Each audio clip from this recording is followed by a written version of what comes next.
Hallo maatjies, baie welkom by julle volgende Sabbatskoollesie. Vandag is ons by les 2 van die tweede kwartaal. Ons lesie se naam is 'n groot storm. Die geheerteksvers kom uit Psalm 118 vers 6 en dit sê: Die Here is by my, ek sal nie bang wees nie. Die boodskap is dat ons ander kan help om veilig te wees. Was jy al ooit regtig bang? Miskien het 'n groot hond naby jou gekom en jy kon nie jou mamma kry nie. Of miskien het jy verdwaal in 'n winkel. Almal raak nou en dan bang. Wie help jou om veilig te voel? Jesus was besig om vir mense stories te vertel en hy het die hele dag lank spandeer om hulle te help. Hartseer mense was weer gelukkig, siek mense was weer gesond. Die mense wou regtig graag by Jesus bly, maar dit was besig om laat te word. Stadig het hulle begin huis toe gaan. Dit was 'n besige dag gewees en almal was moeg. Jesus en sy disippels het in 'n boot geklim. Kom ons gaan na die ander kant van die meer, het hy gevra. Ons kan daar gaan rus. 'n Sagte windjie het die boot gestoot op die meer. Die golfies het rustig teen die boot geklots. Op, af. Jesus het gegaap en hy teruggelê teen 'n klomp van die visnette.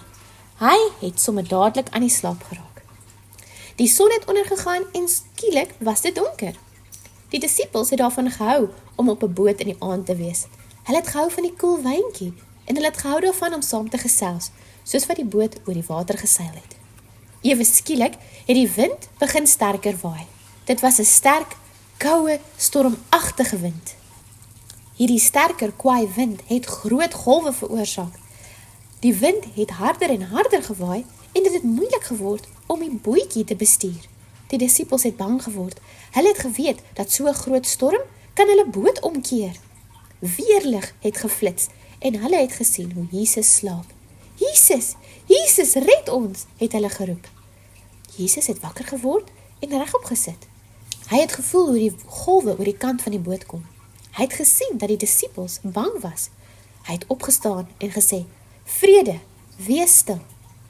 En ewe skielik het die sterk wind bedaar en ophou waai. Die golwe het nie meer oor die boot se rand gespoel nie. Die nag was stil en rustig. Hoekom was julle bang? Het Jesus vir sy disippels gevra. Julle het nie nodig om bang te wees nie. Ek is met julle.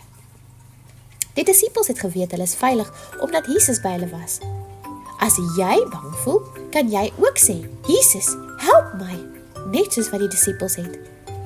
Partykeer sal jy dalk iemand anders sien wat bang is en jy kan hulle help om te sê: Jesus, help my. Of miskien kan jy 'n groot mens kry om te help.